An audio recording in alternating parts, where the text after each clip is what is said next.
Bharatiya Janata party Amravati शहर जिल्हाध्यक्षपदी निवड झाल्याबद्दल डॉक्टर नितीन धांडे यांचे हार्दिक अभिनंदन। गरिबी अडथळा ठरत नाही, पण जिद्द आणि मेहनत असेल तरच। चांदूर बाजारच्या एका होतकरू विद्यार्थ्यानं दिवसा मोलमजुरी केली, संध्याकाळी कबड्डीचा सराव केला आणि रात्री अभ्यास करून विज्ञान शाखेत तब्बल 94% गुण मिळवले। होय, आपण बोलत आहोत शिवम कुरवाडे या अतुलनीय विद्यार्थ्याबद्दल। न ट्यूशन न सोय, पण आत्मविश्वास आणि मेहनतीवर उभा राहिलेला एक यशस्वी प्रवास। चला पाहूया शिवमच्या या प्रेरणादायी प्रवासाची कहाणी। महाराष्ट्र स्टेट बोर्डचा 10वीचा निकाल नुकताच लागला आणि चांदूर बाजार तालुक्यात एक नाव सर्वांच्या ओठांवर आहे, शिवम कुरवाडे। निर्मिती पब्लिक स्कूलचा हा विद्यार्थी गरिबीत वाढलेला, कोणतीही ट्यूशन न करता केवळ मेहनतीच्या जोरावर 94% गुण मिळवून शाळेत प्रथम आला आहे।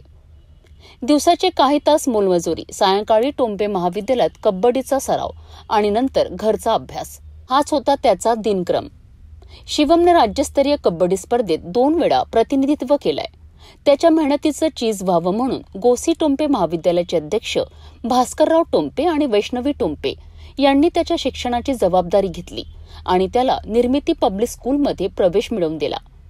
त्याच्या जिद्दीने हे शिक्षण पूर्ण करत तो आज शाळेचा टॉपर ठरला आहे।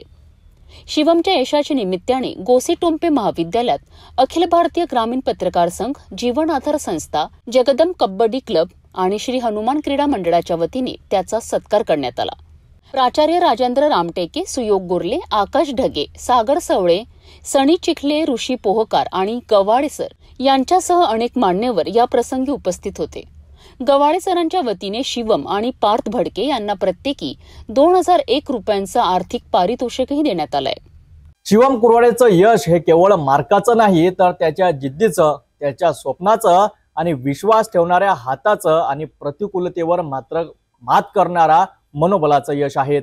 आजचा हा मुलगा उद्याचा शास्त्रज्ञ, खेळाडू किंवा देशाचा आधार ठरू शकतो। गरज आहे ती त्याला संधी देण्याची। सिटी न्यूज कडून शिवमला खूप खूप शुभेच्छा।